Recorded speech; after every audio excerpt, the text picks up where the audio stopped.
believe that it is possible, at long last, to change the ways in which people treat each other so that they behave peacefully rather than through a threat of force. B.F. Skinner's contributions as a scientist have focused on discovering how to achieve a more humane world. At the pinnacle of a brilliant career spanning over 6 decades, he has identified significant reasons why there is not peace in the world. In the discussion I had with Dr. Skinner, he applied his insights from a lifelong study of human behavior to the problem of achieving peace.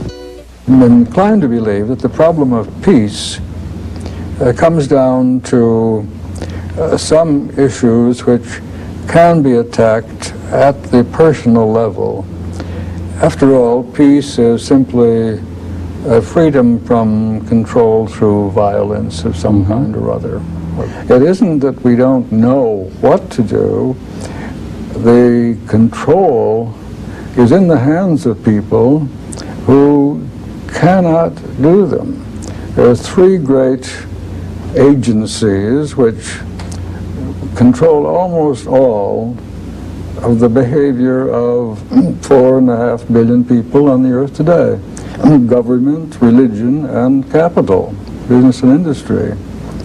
They all individually have rather immediate consequences which control their behavior, and we are asking them to take a more remote consequence into account, and that is where the experimental analysis of behavior comes in, because we analyze behavior in terms of the effects of consequences. But governments, no one in Washington could take a really effective stand on, let us say, the consumption of energy, because he would not be in office at the next election if he did. Too many people insist on being able to consume at the present rate. Each of us pollutes more than, let us say, a dozen Indians in Asia, or Chinese for that matter, or certainly more than Africans. And it's because we have been so successful technically, and it is due to positive reinforcement. It is having a car which responds quickly and goes fast. That is a very reinforcing thing, and to drop back to a car that had, let us say, the power of the old Model T Ford, which would still get us around, and we do have time to spare, we don't need to go this fast, that would be to sacrifice a great deal of personal pleasure. And the same thing is true of the temperature. For example, we want to have our houses cool enough in the summer to wear the clothing we wear in the winter, because we warm the houses in the winter so we can wear that kind of clothing. The idea of going about in very light clothing in the summer and wearing very heavy clothes in the winter, that's out of date now. We want to change the world instead of changing ourselves. And as a result, of course, we use an enormous amount of energy. You could train children to be quite happy with a much smaller use of energy. Bathing, for example, the hot bath kind of thing, a big tub full of water, and that kind of thing. There's an enormous amount of energy that goes into that, and not to mention the water, which is already in short supply. But with children, you can easily teach them to enjoy cold water. It's very hard for an adult who's been used to hot water to get used to cold, but it can be taught and could be done. You have to take these issues one by one and deal with them. We overeat, of course, enormous amounts. We not only overeat, but we throw away food. What you leave on the table would ordinarily keep another person alive. And that is a matter of changing dietary habits. How do you make the changes? Education could do some of it. But whether you're going to do it through governments that make it illegal to eat too much meat or something like that. Those raise problems which are very hard to solve. General Motors can't look more than 5 years ahead on the design of a car. If they designed a car that really got people around without consuming a lot of gasoline, it wouldn't sell. They have to take that into account. Religion is a curious case. Those religions which look forward to another world regard this world as expendable. That is the Christian notion of the second coming. For many centuries, led people to neglect this world entirely. They were looking for a future life somewhere else. And I've talked with friends in the divinity school at Harvard about this, and they say, no, don't look to religion for very many solutions about the problems in this world, just because of that curious alternative consequence that they are thinking about. Now, there are people who compose what used to be called the fourth estate. It's those who are not in government, religion, or industry and business. Writers, scientists, scholars, teachers, the media. And to the extent that they're not controlled by governments or capital or religion, they are not tied up by the immediate consequences which affect those people, and they can look ahead, and they are the ones who today predict the future which seems to lie ahead of us, who write about it. But what can they do? They don't have the power, you see. They have to go to the three estates. They have to go to government, religion, or capital and try to persuade them to change. And then they encounter the same problem. So what you're saying is that you would initially begin by analyzing where power could be exerted to change the circumstances that the society is on, which are potentially very catastrophic. And your analysis leads you to government, religion, and the agencies of capital as the three with the most power. Well, their problem is that they are not responsive to long-term consequences. That's right. Now, you can say that the fourth estate could go to the people, you see, but the people can't do anything. You see that in the March on Washington. The people go to governments also to try to get the government to change, you see. If you could go to the 4.5 billion people and convince them all that they shouldn't have so many children and shouldn't engage in activities which use vast amounts of energy and so on, and you'd be all right, but that's impossible. You can't do that.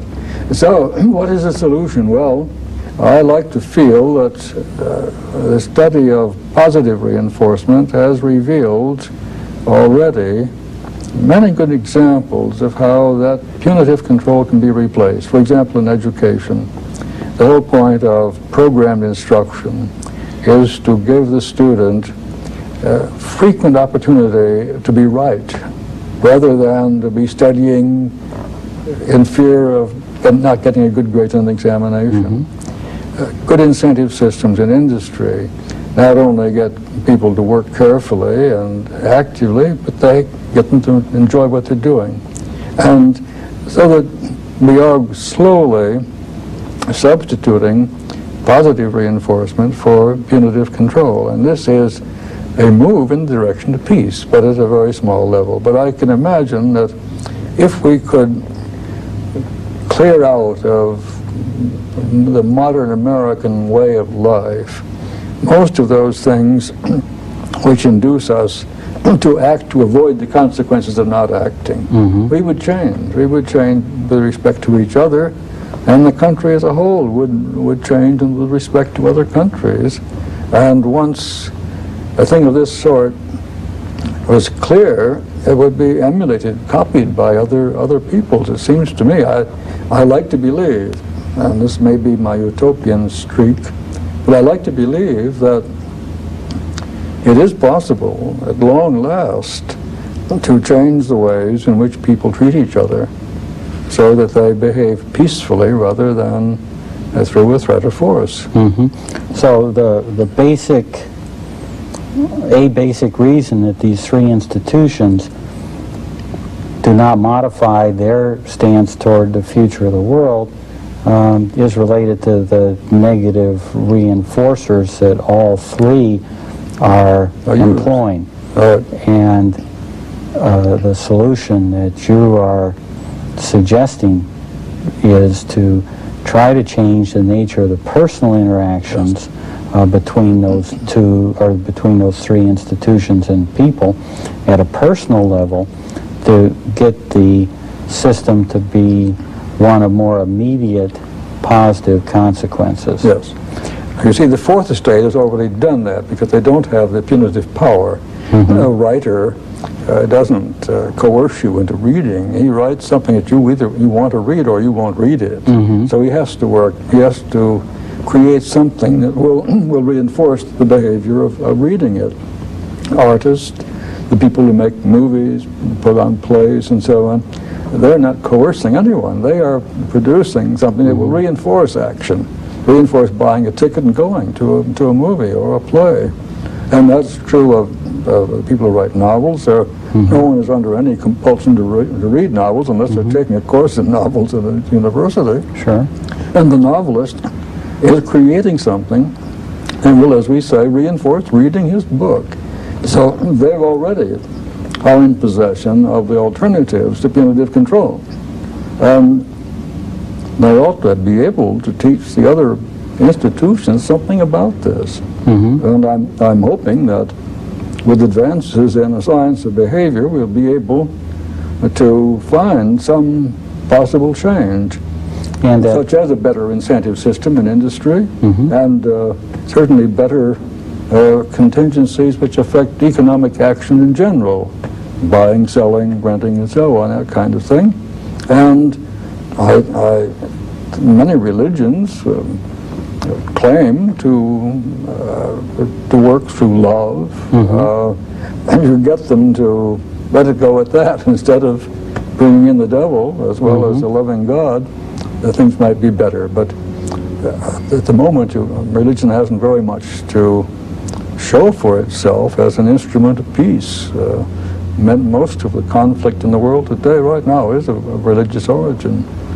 And that's taking religion very broadly. Governments have at times turned to reward, that instead of punishing a farmer for not planting a certain number of acres, we pay him for not doing so, which is a move in the direction, anyway, of positive reinforcement instead of punishment. And these things appeal to everyone. No one likes to be punished. No one likes to be working under a threat of punishment. And once this point is realized, I think we can become peaceful people. Now you say, well, but the rest of the world isn't going to be this way. We're going to suffer.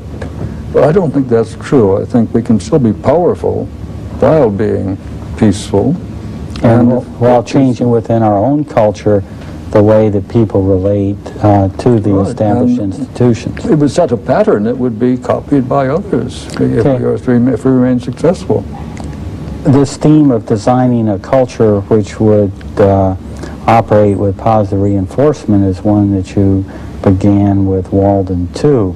Right, that was, and it was an attempt to do just that. And your critics have asked, how do you move from the current culture and the people in it who are already conditioned to a certain set of problems to be able to live together in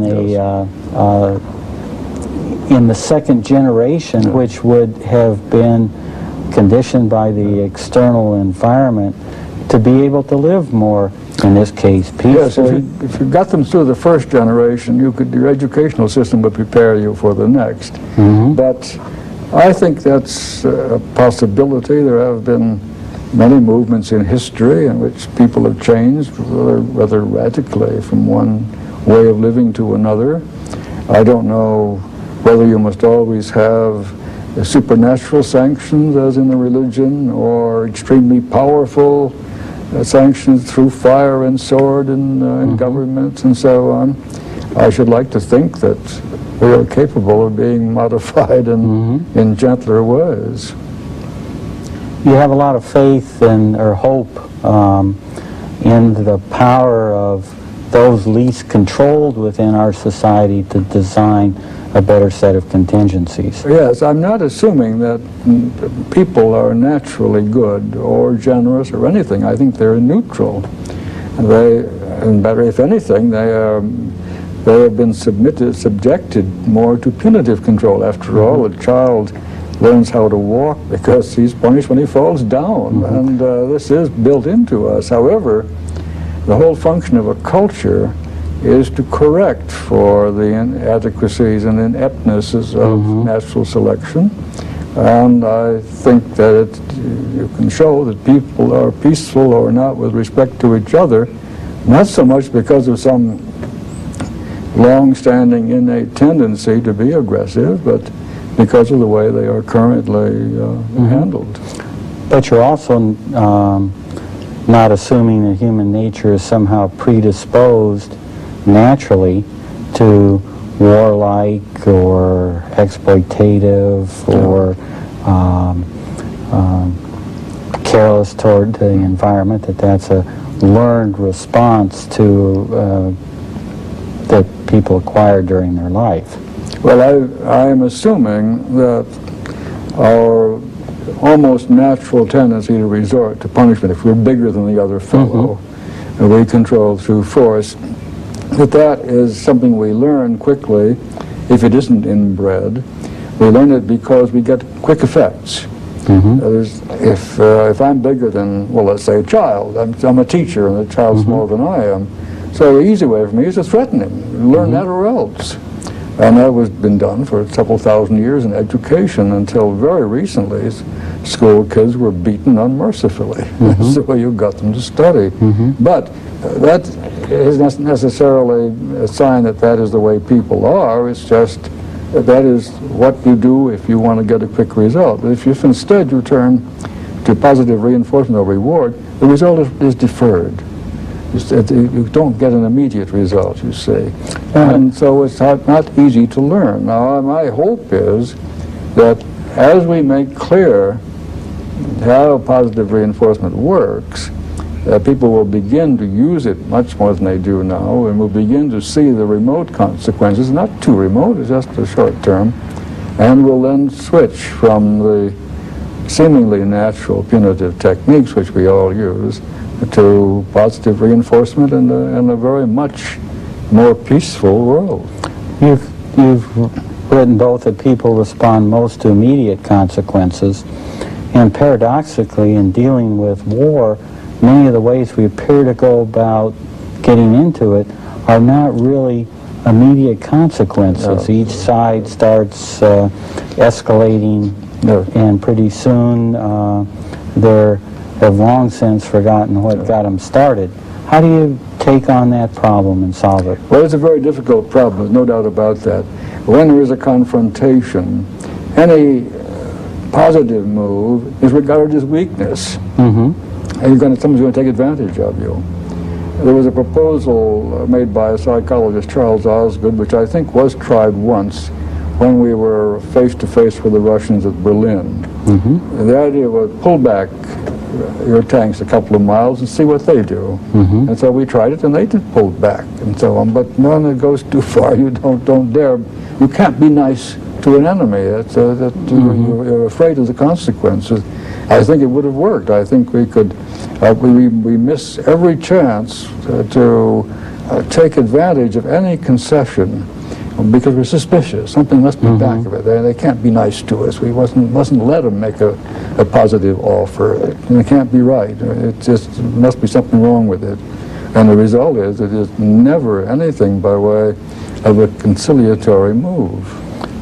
And since people will respond most productively to positive reinforcers, we're set up to avoid becoming into the control of positive reinforcers in this.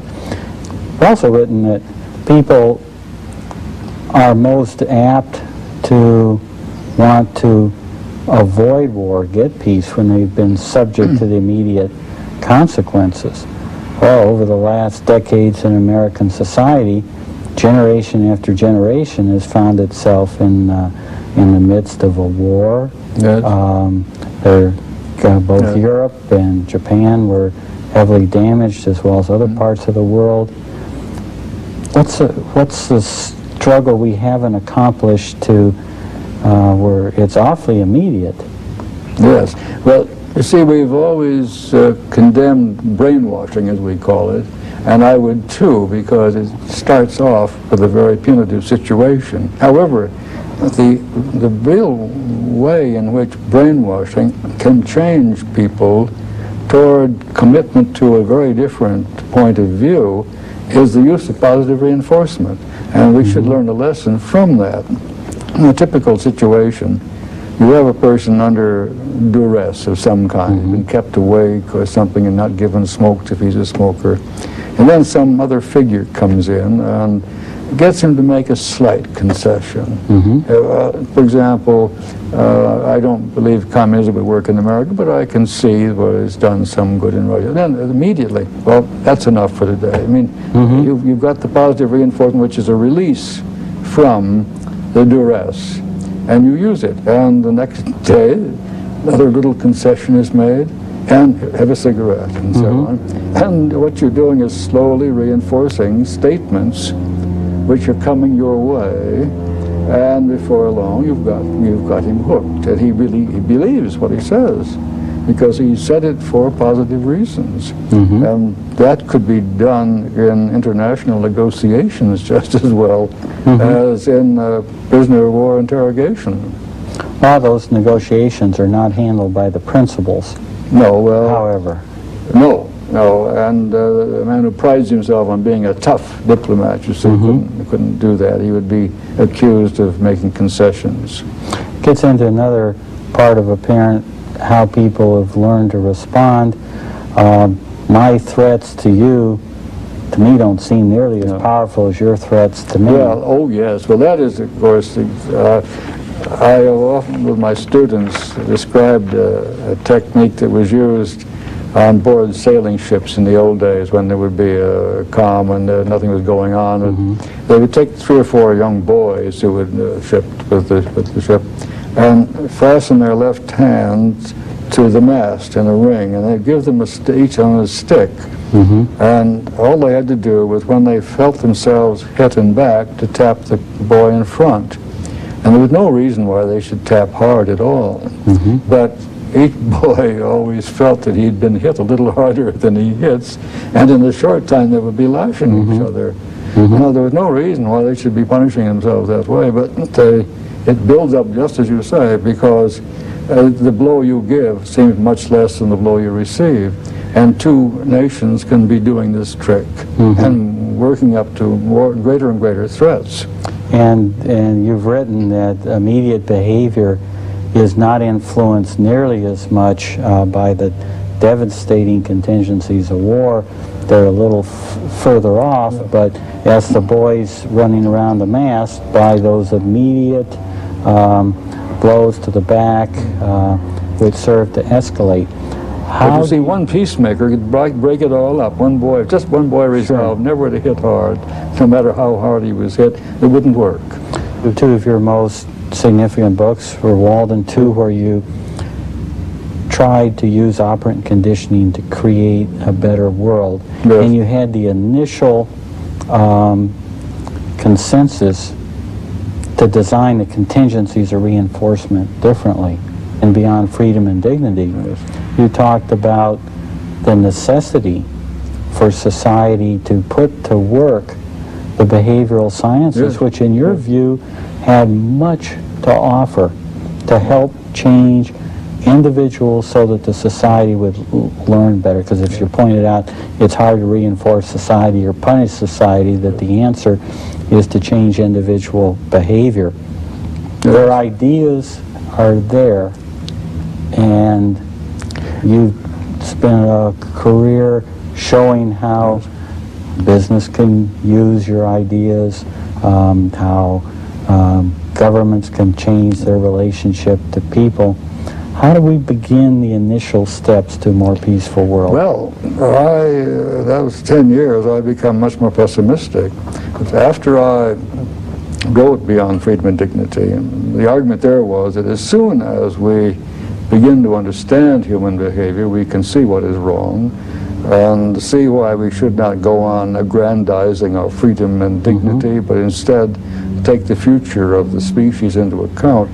As soon as I finished that book, I began to write a book on how we can take the future into account. And I completed the book. It wasn't what I wanted, and I broke it all up and tried again. I completed it again, and there wasn't the answer there. And I stopped working on it. And then it was 2 years ago that I turned to that again at the invitation to participate in an international conference on the environmental future. And I wrote a paper then which was really a rather pessimistic paper. I've just outlined the main argument that those institutions which are arranging the world in which we live must only take the future into account maybe 5 or 10 years hence, and that usually is in conflict with the predicted future of, say, 25 years hence or 100 years hence, and that so long as that is the case, I'm still searching for some way out in which we can find perhaps a behavioral process of a different kind that can be used to appeal to people with current reasons so that they behave in ways which are congruent with a future. You have to find the current reason to keep people reading less, polluting less, consuming less, and certainly getting away from a warlike confrontation in which it is possible that nuclear weapons would be used. Dr. Skinner, thank you for sharing with us today your insights into improving the condition of society and leading us to a more peaceful world.